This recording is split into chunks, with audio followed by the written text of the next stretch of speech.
जिले की आईपीएस अधिकारी नंदिता कुमारी एक ऑटो में बैठकर अपने घर जा रही थी। ऑटो ड्राइवर को यह बिल्कुल अंदाजा नहीं था कि जो महिला उसकी ऑटो में बैठी हुई है वह कोई आम महिला नहीं बल्कि जिले की आईपीएस अधिकारी है। नंदिता लाल रंग की साड़ी पहनी हुई थी और देखने में वह बिल्कुल एक आम सी महिला लग रही थी। वह अपने भाई की शादी में शामिल होने के लिए छुट्टी लेकर अपने घर जा रही थी। नंदिता ने सोचा कि अपने भाई की शादी में वह आईपीएस अधिकारी के रूप में नहीं बल्कि सिर्फ एक बहन के तौर पर जाएंगी। ऑटो चलाते हुए ड्राइवर ने कहा, मैडम, आपकी वजह से मैं इस रास्ते से जा रहा हूँ, वरना मैं इस रास्ते से बहुत कम जाता हूँ। आईपीएस अधिकारी नंदिता ने ऑटो वाले से पूछा, लेकिन ऐसा क्यों भैया, इस रास्ते में क्या प्रॉब्लम है? ऑटो ड्राइवर ने कहा, मैडम, इस रास्ते पर कुछ पुलिस वाले खड़े रहते हैं। हमारे इस इलाके का जो इंस्पेक्टर है वह ऑटो का चालान बिना वजह काटता है और ऑटो वालों से बिना किसी गलती के पैसे वसूलता है, और अगर इंस्पेक्टर की बात नहीं मानते तो वह लोगों के साथ मारपीट करता है। आज पता नहीं मेरे किस्मत में क्या लिखा है। ऊपर वाला करे कि इस टाइम पर वह इंस्पेक्टर रास्ते में ना मिले, वरना वह बिना गलती के मुझसे पैसे वसूल करेगा। आईपीएस नंदिता मन ही मन सोच रही थी, क्या सच में यह ऑटो ड्राइवर जो कह रहा है वह सच है? क्या वाकई यहाँ के थाने का इंस्पेक्टर इतना गलत काम करता है? थोड़ी ही दूर आगे बढ़ने पर उन्होंने देखा कि सड़क के किनारे इंस्पेक्टर दिलीप राणा अपने साथियों के साथ खड़ा था और वाहनों की चेकिंग कर रहा था। जैसे ही ऑटो उनके सामने पहुंचा, इंस्पेक्टर दिलीप राणा ने लाठी से इशारा करके ऑटो को रोक दिया। फिर इंस्पेक्टर दिलीप गुस्से में बोला, अरे ओ पायलट, नीचे उतर। तेरे बाप की सड़क है क्या? इतनी तेज स्पीड में ऑटो चला रहा है, कानून का कोई डर नहीं है क्या? चल अब जल्दी से 5,000 का चालान भर। इतना कहकर इंस्पेक्टर ने चालान बुक निकाल ली। ड्राइवर मोहन डरते हुए बोला, साहब, मैंने कोई नियम नहीं तोड़ा, आप किस बात का चालान काट रहे हैं? कृपया ऐसा मत कीजिए, मेरी कोई गलती नहीं है और अभी मेरे पास इतने पैसे भी नहीं है। मैं आपको 5,000 रुपए कहाँ से दूं? ये सुनकर इंस्पेक्टर दिलीप और भड़क गया। उसने ऊंची आवाज में कहा, ज्यादा जुबान मत चला मेरे सामने। पैसे नहीं है तो ऑटो क्या फ्री में चलाता है? जल्दी से ऑटो के कागज निकाल, कहीं यह ऑटो चोरी का तो नहीं है? ड्राइवर ने जल्दी से सारे कागज निकाल कर दिखा दिए। कागज बिल्कुल ठीक थे, सब कुछ पूरा था, लेकिन इंस्पेक्टर दिलीप ने फिर भी कहा, कागज तो सही है लेकिन चालान तो भरना ही पड़ेगा। अब 5 नहीं तो 3,000 ही दे दे, वरना तेरी यह ऑटो अभी सीज कर दूंगा।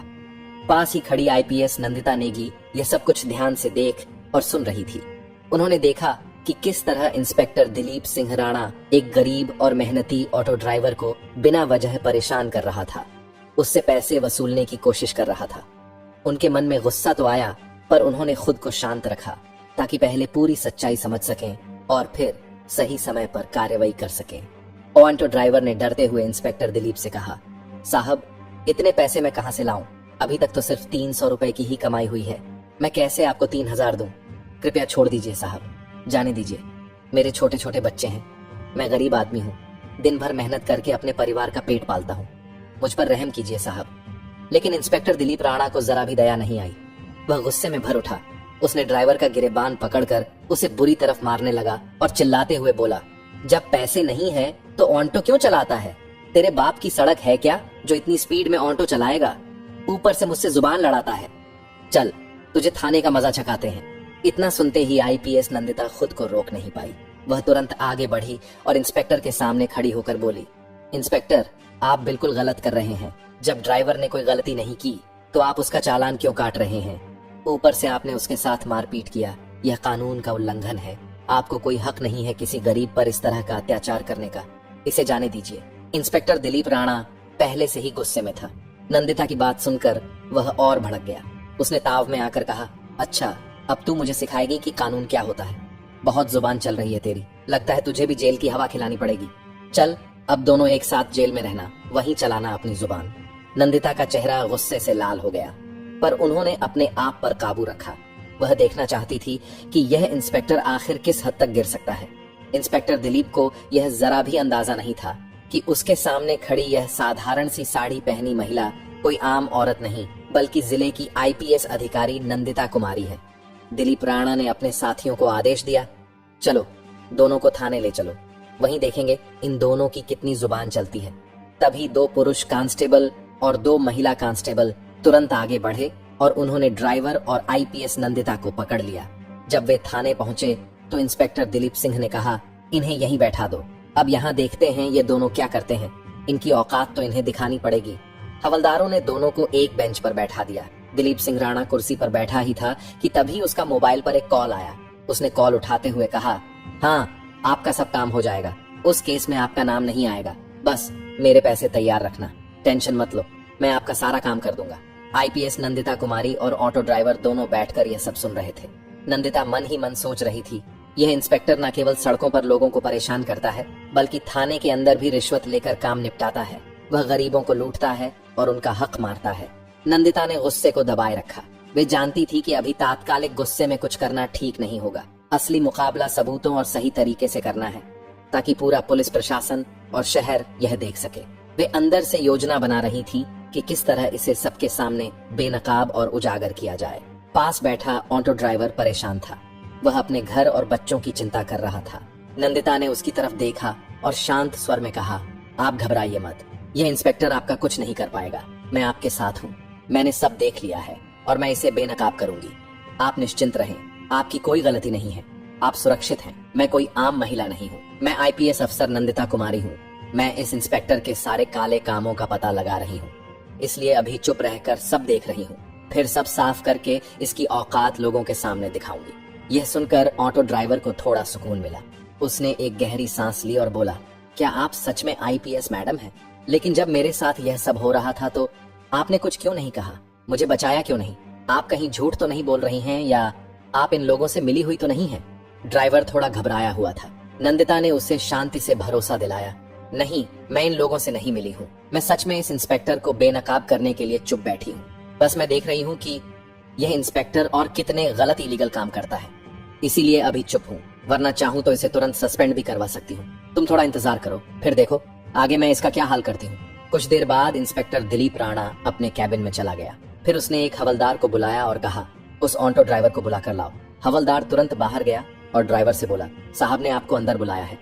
यह सुनकर ड्राइवर डर गया, मगर कोमल ने उसे हिम्मत दी और कहा, तुम परेशान मत हो, जो भी होगा मैं सब देख लूंगी। वह इंस्पेक्टर के पास गया।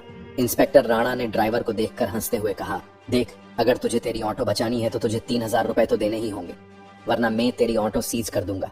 ऊपर से तू मेरा दुश्मन भी बन जाएगा। पूरे इलाके में मेरा ही राज चलता है, मैं जो चाहूँ वह कर सकता हूँ। मुझसे टक्कर मत लेना, जो मैं कह रहा हूँ वही कर। जल्दी से 3000 चालान भर दे। ड्राइवर का दिल जोर से धड़कने लगा। वह रोते हुए बोला, सर ऐसा मत कीजिए, मेरा हाल देखिए, अभी मेरे पास इतने पैसे नहीं है, मैं आपको 3000 रुपए कैसे दूं? प्लीज मुझे छोड़ दीजिए, मेरे घर में छोटे छोटे बच्चे हैं, मैं उन्हें क्या खिलाऊंगा? इंस्पेक्टर गुस्से में बोला, देख, मैं तेरी कोई भी बात नहीं सुनूंगा, पैसे दे वरना तू बर्बाद होगा, तेरे परिवार को भी नुकसान होगा। अब पैसे तो तुझे देने पड़ेंगे। डर की वजह से ड्राइवर ने झट से जेब से 2000 रुपए निकालकर इंस्पेक्टर को दे दिए और कहा, मेरे पास बस इतना ही है, प्लीज ये रख लीजिए और मुझे जाने दीजिए। इंस्पेक्टर पैसे लेते हुए बोला, ठीक है, जा बाहर जाकर बैठ जा और अब उस औरत को भेज जो तेरे साथ आई थी। ऑटो ड्राइवर बाहर आया और बोला, मैडम अब साहब आपको बुला रहे हैं। नंदिता बिना झिझक उठी और अंदर चली गई। इंस्पेक्टर दिलीप राणा ने पूछा, नाम क्या है तुम्हारा? नंदिता ने आत्मविश्वास भरी आवाज में कहा, मेरे नाम से आपको क्या मतलब है? आप अपनी बताइए, आपने किस लिए बुलाया है? इंस्पेक्टर हैरान रह गया। उसे विश्वास नहीं हो रहा था कि एक आम औरत इतनी हिम्मत और आत्मविश्वास के साथ उससे इस तरह बात कर रही है। वो बोला, देखो, ज्यादा अकड़ मत दिखाओ, हमारे पास हर अकड़ की दवा है। अभी 2 डंडे पड़ेंगे तो सब अकड़ निकल जाएगी। अगर घर जाना है तो जल्दी से 2000 निकालो, वरना जेल की हवा खानी पड़ेगी। नंदिता ने बेखौफ होकर जवाब दिया, मैं आपको 1 रुपया भी नहीं दूंगी, मैंने कोई गलती नहीं की है। आप मुझसे किस बात के पैसे मांग रहे हैं? बिना वजह आपको पैसे देने का क्या मतलब? आप कानून का पालन कर रहे हैं या खुद कानून तोड़ रहे हैं? आपने जो यह वर्दी पहनी है उसका मतलब क्या? सिर्फ गरीबों को डराना है, उनसे पैसे ऐंठना है, क्या यही आपकी ड्यूटी है? यह सुनकर इंस्पेक्टर दिलीप राणा भड़क गया। उसने गुस्से में हवलदार को बुलाया और चिल्लाते हुए कहा, अभी इस औरत को जेल में बंद करो। हवलदार ने आदेश मानते हुए आईपीएस मैडम को लॉकअप में डाल दिया। किसी को भी इस बात का अंदाजा नहीं था कि आज जो कुछ हो रहा है उसके नतीजे कितने गंभीर होने वाले हैं। नंदिता बिना कुछ बोले शांत खड़ी रही। उनकी आंखों में गुस्सा नहीं बल्कि दृढ़ निश्चय झलक रहा था। कुछ देर बाद थाने के बाहर एक पुलिस की गाड़ी आकर रुकी। गाड़ी से आई एएस हितेश कुमार मीणा बाहर निकले। उनके चेहरे पर गुस्सा साफ झलक रहा था। वे सीधे थाने के अंदर गए और एक हवलदार से बोले, सुना है यहाँ किसी औरत को लॉकअप में बंद किया गया है। हवलदार थोड़ा अटक कर बोला, हाँ सर, लेकिन क्या हुआ है? तभी अंदर से इंस्पेक्टर दिलीप राणा बाहर आया और बोला, कौन है रे, क्या बात है? हितेश कुमार ने उसे देखते हुए कहा, सुना है तुमने किसी औरत को लॉकअप में डाल दिया है, मुझे वो देखनी है। दिलीप राणा बोला, हाँ डाला है, चलिए दिखाता हूँ। इतना कहकर इंस्पेक्टर दिलीप अधिकारी हितेश कुमार को लेकर लॉकअप के पास गया। उसे जरा भी पता नहीं था कि अब जो होने वाला है वह उसकी जिंदगी का सबसे बड़ा झटका बनने वाला है। लॉकअप में बंद महिला को देखकर हितेश कुमार चिल्ला उठा, ये तुमने क्या किया? तुम्हें पता है ये कौन है? ये हमारी जिले की आईपीएस मैडम है। तुमने इनको लॉकअप में डाल दिया? दिलीप सिंह के पैरों तले जमीन खिसक गई। वह डरते हुए बोला, ये आईपीएस मैडम है, मुझे बिल्कुल अंदाजा नहीं था। हितेश कुमार ने तुरंत हवलदार को इशारा किया। हवलदार ने लॉकअप खोला और नंदिता बाहर आई। नंदिता ने शांत और ठंडी आवाज में पूरी बात हितेश को बताई कि कैसे दिलीप राणा ने ओमांटो ड्राइवर को रोककर पैसे मांगे, कैसे उसने ड्राइवर के साथ मारपीट की, कैसे उसने उन्हें और ड्राइवर को थाने ले जाकर परेशान किया और बाद में लॉकअप में बंद कर दिया। नंदिता ने बताया कि वे सब कुछ देख रही थीं ताकि इस इंस्पेक्टर की करतूतों को साबित किया जा सके। हितेश समझ गया कि मामला बहुत गंभीर है। वह तत्काल बाहर निकले, आगे की कार्यवाही शुरू की। सबसे पहले उन्होंने आधिकारिक चैनलों के जरिए अपने वरिष्ठ अधिकारी एएसपी सीओ को मामले की जानकारी भेजी। फोन पर सूचना के साथ लिखित रिपोर्ट भी भेजी गई ताकि हर कदम का रिकॉर्ड रहे। एएसपी ने रिपोर्ट देखकर स्थिति गंभीर पाई और उन्होंने जिले के प्रशासन को नियमों के अनुसार आधिकारिक सूचना भेजी। जिलाधिकारी डीएम को आधिकारिक माध्यम से मामले की जानकारी दी गई और कहा गया कि यह मामला तत्काल उच्च स्तरीय जांच मांगता है। डीएम और एसपी दोनों ही मामले की गंभीरता देखते हुए थाने पर पहुंचे। डीएम थाने पर आए और वहां का पूरा मामला देखा। डीएम ने दिलीप राणा से पूछा, तुमने किस अधिकार से किसी महिला को इस तरह थाने में ठहराया और बिना वजह लॉकअप में डाला? डीएम ने स्पष्ट कहा कि यह कार्य कानून का उल्लंघन है।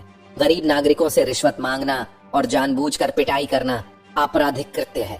उन्होंने तुरंत निर्देश दिया कि मामले की जांच कराई जाए, संबंधित के खिलाफ आपराधिक कार्यवाही और अनुशासनात्मक कदम उठाए जाए और तत्काल प्रभाव से संरक्षण हेतु कदम उठाए जाए ताकि पीड़ितों को न्याय मिल सके। नंदिता ने कहा कि वह इस मामले में गवाही देंगी और साथ में ऑटो ड्राइवर भी गवाही देगा। डीएम ने कहा कि आज ही विस्तृत जांच और कार्रवाई के आदेश दिए जाएंगे ताकि आगे कोई भी ऐसे दुरुपयोग की हिम्मत न करे। डीएम ने तुरंत संबंधित एएसपी और विजिलेंस विभाग को निर्देश दिए कि वे मामले की पूरी जांच करें।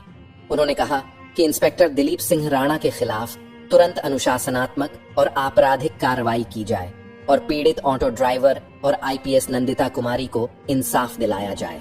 नंदिता ने डीएम को पूरी घटना विस्तार से बताई। उन्होंने कहा कि यह सिर्फ उनका मामला नहीं है, बल्कि जिले के कई गरीब और छोटे व्यवसाय लोग इसी तरह के अत्याचारों के शिकार होते हैं।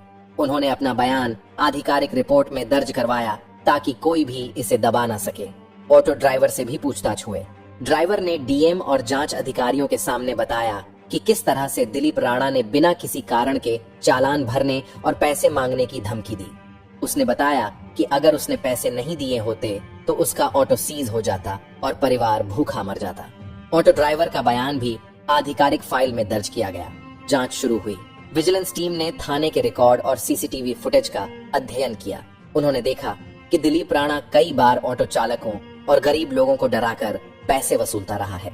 अगले दिन सूरज की पहली किरण के साथ शहर की सड़कों पर अधिकारियों की गाड़ियों की लाइन लग गई। एसपी कमिश्नर के साथ कई आईएएस आईपीएस अधिकारी थाने में प्रवेश किया। उन्हें देखकर इंस्पेक्टर दिलीप राणा के चेहरे का रंग उड़ गया। दिलीप राणा की कुछ भी नहीं सुनी गई और उसके हाथों में हथकड़ी डाल दी गई। एसपी कमिश्नर ने आईएएस अधिकारी हितेश को आदेश दिया और कहा, दिलीप राणा को अभी इसी वक्त सलाखों के पीछे डाला जाए। जो कानून का उल्लंघन करेगा उसका यही हाल होएगा। और इसके बाद दिलीप राणा को सलाखों के पीछे डाल दिया गया।